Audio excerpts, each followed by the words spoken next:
Hello everyone, I am Aditi here in front of you. Welcome to all of you at our YouTube channel, and today we are here with a very useful thing for all of you, that is office use sentences. जी हाँ, आज हम कुछ small phrases लेकर आए हैं जो office use के लिए बहुत ही ज़्यादा इम्पॉर्टेंट हैं। हम सभी ऑफिस में छोटे छोटे सेंटेंसेस रोज़ ही बोलते हैं, और वैसे भी ऑफिस में तो अपना इम्प्रेशन जमाने के लिए आपको इंग्लिश वैसे भी आनी चाहिए।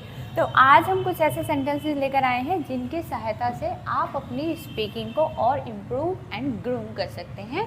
तो स्टार्ट करते हैं अपने पहले सेंटेंसेस से। This is very basic and important sentence, that is greeting.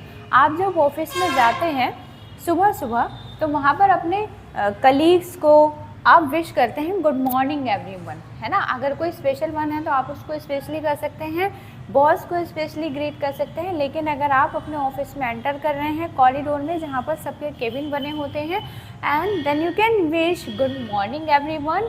और अगर दोपहर के 12 बजे हैं then you can say good noon all of you, and 12 बजे के बाद you will use good afternoon. Evening time में आप कह सकते हैं गुड इवनिंग। अब बात करते हैं कुछ नेक्स्ट सेंटेंसेस की। हमारा नेक्स्ट सेंटेंस है could you please send me the report. Office में बाय मेल हम कुछ रिपोर्ट सेंड करते हैं, ईमेल सेंड करते हैं, बहुत सारे आदान प्रदान होते हैं, बहुत सारे एक्सचेंजेस होते हैं रिपोर्ट्स के, डेटा के। Then whatever you are sharing with anybody, जब भी आप किसी से कुछ मंगाना चाहते हैं या कहना चाहते हैं कि ये चीज़ मुझे मेल कर दीजिए या मुझे सेंड कर दीजिए, then you can use this one, could you please send me the report. यहाँ पर आप मेल वर्ड का भी यूज़ कर सकते हैं। अगर आप बाय मेल मंगा रहे हैं then you can say could you please mail me the report, क्या आप मुझे वो रिपोर्ट मेल कर सकते हैं। Let's have a meeting in the conference room. Let's का सेंस होता है चलिए आइए, हैव अ मीटिंग करते हैं in the conference room. Office में मीटिंग्स के लिए एक बड़ा हॉल टाइप कॉन्फ्रेंस रूम बना रहता है जो पर्टिकुलर मीटिंग्स को अरेंज करने के लिए ही यूज़ किया जाता है। तो वहाँ पर आप कह सकते हैं let's have a meeting in the conference room, जब आप अपने कलीग्स को कह रहे हैं कि आइए कॉन्फ्रेंस रूम में मीटिंग करते हैं। और next useful phrase is there is heavy pressure of work this days, and the meaning of this sentence is जब हमारे पास ऑफिस में बहुत ज़्यादा काम होता है और हम कहते हैं आजकल काम का बहुत जोर है, बिल्कुल टाइम नहीं मिलता है, बहुत ही काम है, then you can use this phrase there is heavy pressure of work this days. And the next sentence is please sign here. There are so many documents in the office on which we have to sign sometimes. कई बार office में कुछ papers पर आपको sign करने भी होते हैं और करवाने भी होते हैं। तो जब आप किसी और से कहते हैं कि कृपया यहाँ पर हस्ताक्षर कर दीजिए, then you can use this phrase please sign here. For how many days would you have to take leave. ये फ्रेज हम यूज़ करते हैं जब मुझे किसी से पूछना है कि आपको कितने दिन की छुट्टी लेनी पड़ेगी। फॉर हाउ मेनी डेज, कितने दिन के लिए, would you have to take, आपको लेनी पड़ेगी, लीव मीन्स छुट्टियाँ, आपको कितने दिन के लिए छुट्टी लेनी पड़ेगी। For how many days would you have to take leave. जब आपको ऑफिस के फ़ोन से कहीं पर कॉल करना है and you want to take permission, और आप परमिशन लेना चाहते हैं या बताना चाहते हैं कि मुझे कहीं पर एक कॉल करना है, then you can use this one, I want to make a call, I want to make a call. यहाँ पर आप बता रहे हैं कि मैं कॉल करना चाहता हूँ। My application has been accepted. कई बार हम लीव के लिए एप्लीकेशन देते हैं या दूसरे कई कामों के लिए हम ऑफिस में एप्लीकेशन देते हैं, और अगर आपकी एप्लीकेशन एक्सेप्ट हो जाती है, आपकी बात मान ली जाती है, और आप किसी को बताते हैं कि मेरी अर्जी मंजूर हो गई है, मेरी एप्लीकेशन एक्सेप्ट हो गई है, then you can use this one, my application has been accepted. मेरी अर्जी मंजूर कर ली गई, मेरी एप्लीकेशन एक्सेप्ट हो गई। And the next phrase is he has been warned. कई बार हम बताते हैं ऑफिस में बातचीत करते हैं कि उसे बॉस ने चेतावनी दे दी है या उसे चेतावनी दे दी गई है, then you can use this phrase he has been warned. And you can use name also instead of he she. आप पर्सन का नाम लेकर भी बात कर सकते हैं कि उसको वार्निंग दे दी गई है, he has been warned. Phrase is you are late by an hour, जब भी कोई 1 घंटा देर से है, जब भी आपको किसी को कहना है कि तुम 1 घंटा लेट हो, then you will use this one, you are late by an hour, and it is not necessary on the time कि आप यहाँ 1 hour ही यूज़ करेंगे. You can set the time as per your situation. अगर कोई 15 minute late है, then you can say you are late by 15 minutes, you are late by half an hour, आप आधा घंटा लेट हैं. Is there any phone call for me, जब आप किसी से पूछ रहे हैं क्या मेरे लिए कोई फ़ोन कॉल है. Is there any phone call for me, क्या मेरे लिए कोई फ़ोन है. I have fixed, this is the contraction form of I have. I have की contraction form use की गई है. I have fixed up an appointment with the director at 3 PM. जब आपको कहना है कि मैंने 3 बजे की मीटिंग फिक्स कर दी है डायरेक्टर साहब के साथ, then you will say I have fixed up an appointment with the director at 3 PM. Appointment की जगह आप मीटिंग भी यूज़ कर सकते हैं. अगर आपने किसी क्लाइंट के साथ मीटिंग फिक्स कर दी है, then you can use the same phrase like this, I have fixed up a meeting with this client. Next phrase is what post do you hold, whenever you are asking about the post of anybody. जब आप किसी का ओहदा, किसी का पद पूछ रहे हैं कि what post do you hold in this company, आपका इस कंपनी में क्या पद है, क्या पोस्ट है, what post do you hold. Next phrase is success has gone to his head. Office में कई बार कुछ लोग होते हैं जो थोड़ा प्राउडी फील करते हैं, और हम लोग या स्टाफ के लोग ऐसा बोलते हैं कि सफलता इसके सिर पर चढ़ गई है, घमंड हो गया है. Then you can use this phrase success has gone to his head. Next is it's better if you resign. कई बार हमें इस फ्रेज़ का भी यूज़ करना पड़ता है जब कोई एम्प्लॉय बहुत ही इरिटेट करने लगता है या फिर कामचोरी दिखाने लगता है, तो हम उसको कहते हैं अच्छा होगा अगर तुम इस्तीफ़ा दे दो. Then we can use it, it's better if you resign. Next phrase is this person is all in this office. What is the sense of all in all. All in all का sense होता है सर्वे सर्वा, सब कुछ, जिसके हाथ में ज़्यादा पावर है, जो ज़्यादा चीज़ें संभालता है. This person is all in this office. इस फ्रेज को हम यूज़ करते हैं जब हमें किसी पर्सन के लिए कहना है कि इस ऑफिस में ये व्यक्ति ही सब कुछ है. Put up the notice on the notice board. आपने स्कूल कॉलेजेस में भी देखा होगा, बिल्कुल उसी तरह ऑफिस में भी कोई भी इंफॉर्मेशन जब देनी होती है तो नोटिस प्रिंट करके नोटिस बोर्ड पर लगा दिया जाता है. और जब हम किसी को कह रहे हैं कि इस नोटिस को नोटिस बोर्ड पर लगा दीजिए, then you will use put up the notice on the notice board. Next one is the boss in. जब हम पूछते हैं कि क्या बॉस अंदर हैं, क्या बॉस ऑफिस में हैं, you will use is the boss in. Let's get started. This is a very common phrase जिसको हम भी कई बार यूज़ करते हैं. कोई भी काम स्टार्ट करने से पहले, अपनी प्रेजेंटेशन स्टार्ट करने से पहले, मीटिंग स्टार्ट करने से पहले, you can use this phrase let's get started. First of all I would like to thank you all for coming. जब भी आपने मीटिंग के लिए सबको बुलाया है या कुछ भी इन्फॉर्म करने के लिए सबको कॉन्फ्रेंस रूम में या मीटिंग रूम में बुलाया है, सबसे पहले आप सबको थैंक यू बोलेंगे. फर्स्ट ऑफ ऑल सबसे पहले आई, यहाँ पर कॉन्ट्रैक्शन फॉर्म है आई वुड का. Okay, then you will say I would like to thank you for coming, मतलब मैं आप सबका आने के लिए धन्यवाद कहना चाहूँगी.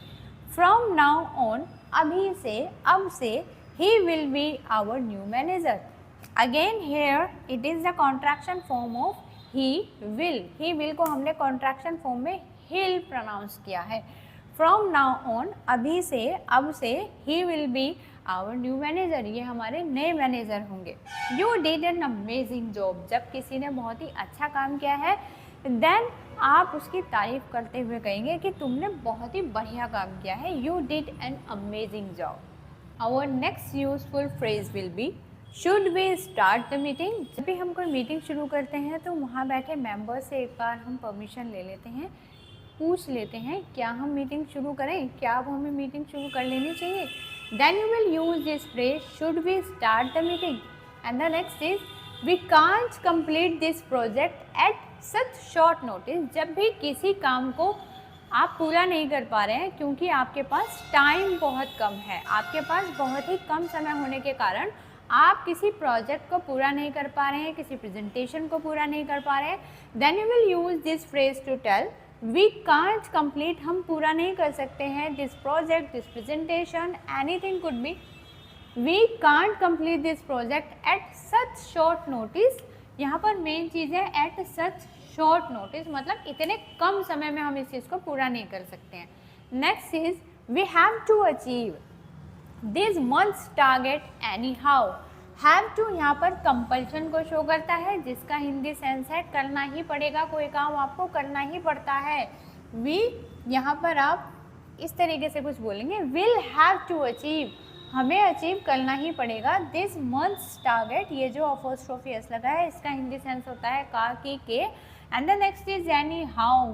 एनी हाउ मतलब किसी भी तरीके से, एट एनी कॉस्ट, हमें इस महीने का टारगेट किसी भी तरह अचीव करना ही पड़ेगा। आई कम्प्लीटली अग्री और डिसअग्री, जब भी आप किसी से कोई डिस्कशन करते हैं, ओपिनियन एक्सचेंज करते हैं, शेयर करते हैं या किसी की बातें सुनते हैं, तो आप अपनी ओपिनियन भी देते हैं, अपनी फीडबैक देते हैं। अगर आप उनकी बातों से सहमत हैं then you will use I completely agree with you, और अगर आप सहमत नहीं हैं then you will use I completely disagree. Next one is जब आप किसी से किसी मुद्दे पर उनकी राय पूछना चाहते हैं then you will use what are your opinions on this, आप सबकी इस बारे में क्या राय है। And the next is does anyone else have any other suggestions, जब मीटिंग के बाद या किसी डिस्कशन के बाद आप ये जानना चाहते हैं कि क्या किसी और मेंबर के पास कोई सुझाव है, कोई रास्ता है, कोई सॉल्यूशन है, then you will use does anyone else, क्या किसी और के पास हैव एनी अदर सजेशन, कोई अन्य सुझाव है। And the next is we should think it, हमें पहले सोचना चाहिए, we should think it through, हमें बहुत अच्छे से सोचना चाहिए, बिफोर मेकिंग एनी डिसीजन, किसी भी फैसले पर पहुंचने से पहले हमें इस बारे में बहुत अच्छे से सोच लेना चाहिए। These are some very useful phrases and easy also, you can use in your office time. Next phrase is could I talk to Mr. or Miss? Whenever you are talking over the call, जब भी आप किसी से phone पर बात कर रहे हैं तब आप उनसे पूछते हैं क्या मैं मिस्टर डैश डैश डैश से बात कर सकता हूँ, वहाँ पर आप उनका नाम मेंशन करेंगे। और अगर कोई लड़की है then you will use miss, for boy you will use mister. Could I talk to mister Deepak, like this you will talk. आप अपनी कंपनी के बिहाफ पर कहीं पर फ़ोन करते हैं तो आप बताते हैं आई am speaking from this company, hello मैं इस कंपनी से बोल रहा हूँ, तब आप इस फ्रेज़ को यूज़ करेंगे। और अगर आपको जानना है मे आई आस्क, क्या मैं पूछ सकता हूँ, whom I am speaking to, मैं किससे बात कर रहा हूँ, क्या मैं जान सकता हूँ मैं किससे बात कर रहा हूँ, तो आप ऐसे पूछेंगे। This is a formal way to ask this, इसीलिए ये फॉर्मल लैंग्वेज है, हम इसको ऑफिस में यूज़ करते हैं। May I know whom you wish to talk to, आप इस फ्रेज़ को यूज़ करते हैं जब आप ये जानना चाहिए क्या मैं जान सकती हूँ आपको किससे बात करनी है। मे आई नो ये पोलाइटनेस शो करता है, that's why we are using this. May I know क्या मैं जान सकती हूँ, whom you wish to talk to, आपको किससे बात करनी है, आप किससे बात करना चाहते हैं। And the next phrase is it would be so kind of you, आपकी बड़ी कृपा होगी। I would be grateful to you, हम बोलते हैं कि मैं आपका बहुत आभारी रहूँगा। आप इसको ईमेल्स में भी यूज़ कर सकते हैं, लेटर में भी यूज़ कर सकते हैं, स्पीकिंग में भी यूज़ कर सकते हैं, जब आप सामने वाले को कह रहे हैं कि मैं आपका आभारी रहूँगा। I would be grateful to you. And the next phrase is it was really a pleasure meeting you, वास्तव में आपसे मिलकर बहुत खुशी हुई। Use this phrase, so should be consider this deal final और not, okay. And the next one is thank you for doing business with us, जब भी कोई आपके साथ कोई डील करता है या आपसे कोई परचेजिंग करता है, आपके साथ कोई भी बिजनेस डील करता है, then you will say this thank you phrase, thank you for doing business with us, हमारे साथ व्यापार करने के लिए धन्यवाद। Who is responsible for this task, इस काम के लिए कौन जिम्मेदार है, then you will use this phrase if you want to ask this, who is responsible for this task, इस काम के लिए कौन जिम्मेदार है। Next phrase is I'll be out of the office for the afternoon. I'll be here, the contraction form of I will be, or you can say I shall be. मैं office से बाहर रहूँगा दोपहर के लिए, तब आप इस फ्रेज का यूज़ करेंगे I'll be out of the office for the afternoon. And this is not compulsory कि यहाँ पर आप आफ्टरनून ही बोलेंगे, आप अपने सिचुएशन के हिसाब से यहाँ पर कोई भी टाइम पीरियड ऐड ऑन कर सकते हैं। नाउ कई बार हम रिसेप्शनिस्ट से या ऑफिस असिस्टेंट से बोलते हैं कि उस क्लाइंट के साथ मेरी मीटिंग इस टाइम के लिए शेड्यूल कर देना या मेरी कॉल अरेंज करा देना, उस चीज़ को आप ऐसे बोल सकते हैं, can you schedule a call with our client at this time. अगर आप टाइम भी देना चाहते हैं then you can add on the time here also. Remember to save your files regularly. जब भी हम डेस्कटॉप या लैपटॉप पर काम करते हैं तो हम कुछ फाइल्स सेव करना भूल जाते हैं, और आप अपने कलीग्स को अगर ये चीज़ रिमाइंड कराना चाहते हैं then you will use this phrase, remember to save your files regularly. रोज़ नियमित रूप से अपनी फाइलों को सेव करना याद रखें।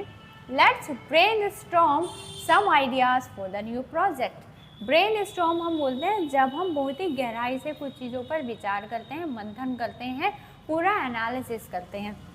लेट्स ब्रेन स्टॉर्म, चलो कुछ विचार करते हैं, सोचते हैं, मंथन करते हैं, चिंतन करते हैं, सम आइडियाज़, कुछ विचारों का, फॉर द न्यू प्रोजेक्ट, चलो नए प्रोजेक्ट के लिए कुछ विचारों पर चिंतन करते हैं।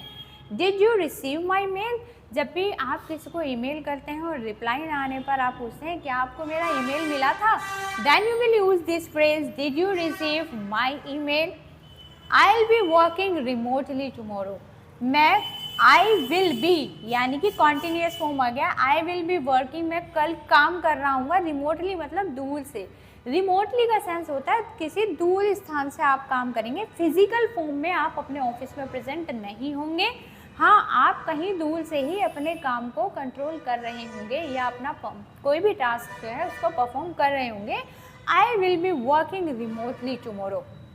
What's the status of the current task. कोई भी काम जो आपने अपने स्टाफ को दिया है या कलीग्स को दिया है और अब आप पूछना चाहते हैं कि इस काम का अभी प्रेजेंट में क्या स्टेटस है, कंप्लीट है या इनकम्प्लीट है या प्रोग्रेस में है, then you will ask like this, what's the status of the current task. And the next is there any deadline for this project. जब भी हमें कोई प्रोजेक्ट दिया जाता है या कोई भी काम दिया जाता है तो उसकी एक डेडलाइन होती है, जैसे फॉर्म फिल करने की कोई लास्ट डेट होती है ना, बिल्कुल इसी तरह किसी भी काम को कंप्लीट करने के लिए प्रोफेशन में एक डेडलाइन दे दी जाती है, so that employ can complete that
till the deadline date.